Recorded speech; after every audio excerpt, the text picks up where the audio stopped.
नमस्कार, पेश है न्यूज रफ्तार से। भारतीय जनता पार्टी की 2 दिवसीय राष्ट्रीय कार्यसमिति की बैठक शनिवार को हैदराबाद इंटरनेशनल कन्वेंशन सेंटर में आरंभ हो गई। प्रधानमंत्री नरेंद्र मोदी, राज्यसभा में पार्टी के नेता पीयूष गोयल और बीजेपी अध्यक्ष जेपी नड्डा ने दीप प्रज्वलित कर कार्यसमिति की बैठक की शुरुआत की। केंद्रीय गृह मंत्री अमित शाह और रक्षा मंत्री राजनाथ सिंह सहित पार्टी के तमाम मुख्यमंत्री और शीर्ष नेता इस अवसर पर मौजूद थे। कार्यसमिति की बैठक की औपचारिक शुरुआत के बाद नड्डा का अध्यक्षीय भाषण हुआ। इससे पहले बीजेपी के राष्ट्रीय पदाधिकारियों की एक बैठक भी हुई, जिसमें कार्यसमिति के एजेंडे को अंतिम रूप दिया गया। राष्ट्रीय कार्यसमिति की बैठक में देश के मौजूदा हालात सहित सभी अहम मुद्दों पर चर्चा की जा रही है। माना जा रहा है कि आगामी चुनावों के लिए भी राष्ट्रीय कार्यसमिति में रणनीति बनेगी। केंद्र सरकार ने महाराष्ट्र के अमरावती में एक केमिस्ट की हत्या मामले की जांच शनिवार को एनआईए को सौंपने का फैसला किया। नुपुर शर्मा के समर्थन में सोशल मीडिया पोस्ट करने के लिए केमिस्ट की हत्या किए जाने की आशंका है और इसीलिए इस मामले के एक आतंकी घटना होने का संदेह है। गौरतलब है कि उमेश कोल्हे की 21 जून को हत्या कर दी गई थी। इस घटना के सिलसिले में अब तक कुल 5 लोगों को गिरफ्तार किया जा चुका है। गृह मंत्रालय के एक प्रवक्ता ने ट्वीट किया कि कोल्हे की बर्बर हत्या से संबंधित मामले की जांच एनआईए को सौंप दी गई है। उन्होंने कहा कि एनआईए इस घटना के तार अंतर्राष्ट्रीय संगठनों से जुड़े होने की भी गहन जांच करेगी। विमानन कंपनी स्पाइस जेट की जबलपुर जा रही उड़ान के चालक दल के सदस्यों ने करीब 5000 फुट की ऊंचाई पर केबिन में धुआं देखा, जिसके बाद विमान शनिवार को दिल्ली वापस आ गया।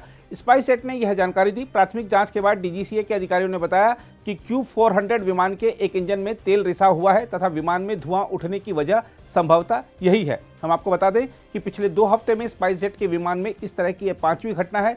नागर विमानन महानिदेशालय इन सभी घटनाओं की जांच कर रहा है। कांग्रेस नेता राहुल गांधी ने शनिवार को कहा कि मनरेगा ने कोविड-19 महामारी के दौरान लाखों भारतीयों को बचाने में रक्षक की भूमिका निभाई, लेकिन प्रधानमंत्री नरेंद्र मोदी संपर्क सरकार द्वारा लागू की गई इस योजना द्वारा देश के असहाय लोगों को दी गई राहत और सुरक्षा को स्वीकार करने के लिए तैयार नहीं थे।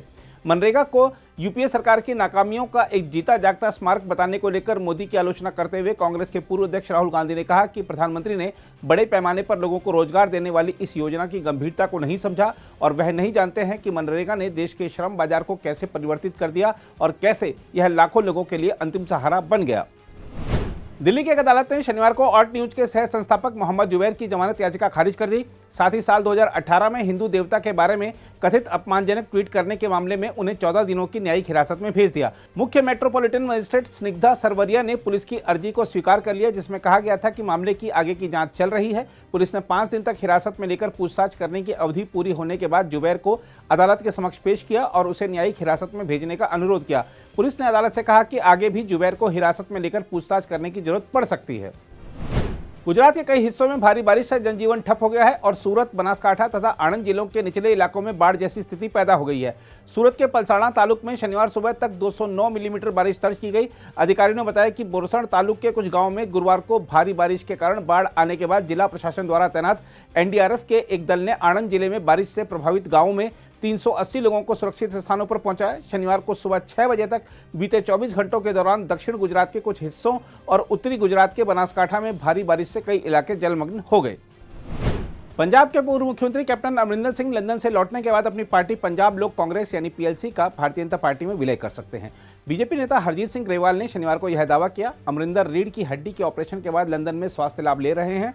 उनके दल के विलय के संबंध में बीजेपी ने अभी आधिकारिक तौर पर कुछ नहीं कहा है, लेकिन पार्टी की पंजाब इकाई के वरिष्ठ नेता हरजीत सिंह ग्रेवाल ने शनिवार को दावा किया कि इस संबंध में फैसला कर लिया गया है। इस प्रकार की भी अटकलें हैं कि बीजेपी की ओर से अमरिंदर सिंह को उपराष्ट्रपति चुनाव में एनडीए का उम्मीदवार बनाया जा सकता है। रूसी बलों ने पूर्वी लुहांस्क प्रांत में यूक्रेन के बचे आखिरी गढ़ लिसिचांस्क शहर और उसके आसपास के इलाकों पर कब्जा करने के लिए गोलाबारी तेज कर दी है।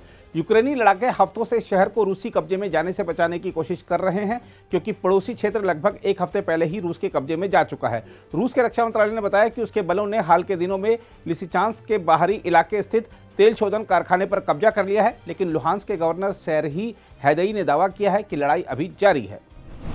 भारतीय गोल्फर शुभंकर शर्मा ने हॉरिजॉन आयरिश ओपन के दूसरे दौर में बर्डी से शुरुआत की, लेकिन कई बोगी करने से कट हासिल करने से चूक गए। 10वें होल में बर्डी से शुरुआत करने के बाद वह 13वें और 18वें होल में डबल बोगी कर बैठे, जिसके बाद 14वें और 18वें होल में बोगी ने उनकी उम्मीद तोड़ दी। इस कारण उनका स्कोर 3 ओवर रहा, जिससे वह संयुक्त 89वें स्थान से कट से चूक गए। वह लगातार तीसरे टूर्नामेंट में कट से चूके हैं। यात्री कारों, ट्रकों और बसों के लिए बनने वाले नए टायरों को अक्टूबर से रास्ते पर पकड़ और फिसलन से बचने की क्षमता जैसे निर्धारित मानकों पर खरा उतरना होगा। सड़क परिवहन और राजमार्ग मंत्रालय की तरफ से जारी एक अधिसूचना में टायरों के संबंध में नए मानकों का अनुपालन सुनिश्चित करने को कहा गया है। नए मानक अक्टूबर से प्रभावी हो जाएंगे। टायरों की गुणवत्ता सुनिश्चित कर इन वाहनों के सफर को अधिक सुरक्षित बनाने का मकसद है। सड़कों पर टायरों की मजबूत पकड़ और घूमते समय घर्षण से आने वाली आवाज जैसे बिंदुओं को ध्यान में रखते हुए नए मानक तय किए गए हैं। वहीं मौजूदा टायरों के मामले में विनिर्माताओं को गीली सतह पर पकड़ और घूर्णन प्रतिरोध मानकों का पालन अगले साल अप्रैल से करना होगा, जबकि कम आवाज करने वाले मानक अगले साल जून से लागू होंगे। इन नियमों के लागू होने के साथ ही भारत सड़क सुरक्षा से जुड़े संयुक्त राष्ट्र यूरोपीय आर्थिक आयोग के नियमों के साथ सामंजस्य स्थापित कर लेगा। अगर आप भी लेना चाहते हैं देश दुनिया की तमाम जानकारी तो आज ही सब्सक्राइब करें हमारे चैनल को। साथ ही नीचे दिए बेल आइकन को जरूर दबाएं ताकि हर अपडेट आप तक पहुंच सके।